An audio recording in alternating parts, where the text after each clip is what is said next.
Երբ ասում եմ, որ ներկայիս Ռուսաստանի Դաշնությունը այս ռուս-ուկրաինական պատերազմի ավարտից հետո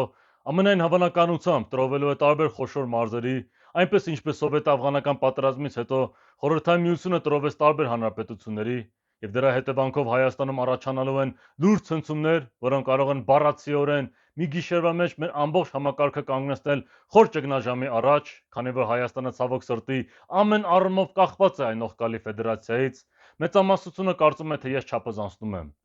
Կարծում եմ չափազանցնում եմ հատկապես այն ժամանակ, երբ ասում եմ, որ այս անգամ ռուսական կայսրությունը երրորդ եւ վերջին անգամ է կործանվելու։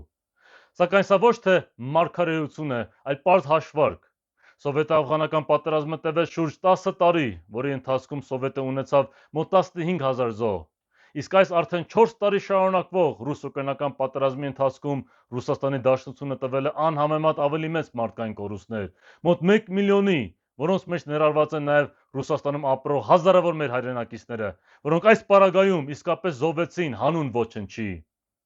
Պետք է նաև հաշվի առնել, որ Խորհրդային Միությունը աշխարհաքաղաքական առումով անհամեմատ ավելի ծանրակշիռ գործոն էր, քան այսօրվա Ռուսաստանը, որը միաժամանակ բախվում է բազմաթիվ խորքային խնդիրների՝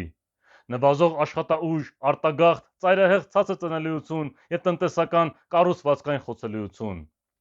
Կան նաև բազմաթիվ այլ հասարակական, քաղաքական եւ տնտեսական գործոններ, որոնք հուշում են, որ ռուսական կայսրությունը գտնվում է անկման փուլում եւ ապրում է իր վերջին տարիները։ Այդ ամենի մեջ այս պատերազմում Ռուսաստանի ռազմաքաղաքական ձախողումը հանդիսանում է առանցքային գործոններից մեկը։ Պատմությունը բազմիցս ցույց է տվել, որ բոլոր մեծ կայսրությունները իրենց վերջնական կործանումից առաջ պատերազմներում սկսում են ձախողումներ կրել։ Սա չի վերաբերում միայն Խորհրդային Միությանը, պատմական բազմաթիվ նման օրինակներ կան։ Կարճ ասած, պատերազմում պարտություններն ու ձախողումները կործանարար են կայսրությունների համար, քանի որ դրանք չափազանց թանկ են, առաջացնում են ներքին անկայունություն եւ քանդում են հզորության պատրանքը, բացահայտելով իրական խոցելիությունը։ Այս ամենի ֆոնին մեզ հայազգայնականներից մնում է ստապ գնահատել զարգացումները եւ հիմիկվանից պատրաստվել տարածաշրջանային մեծ ցնցումներին,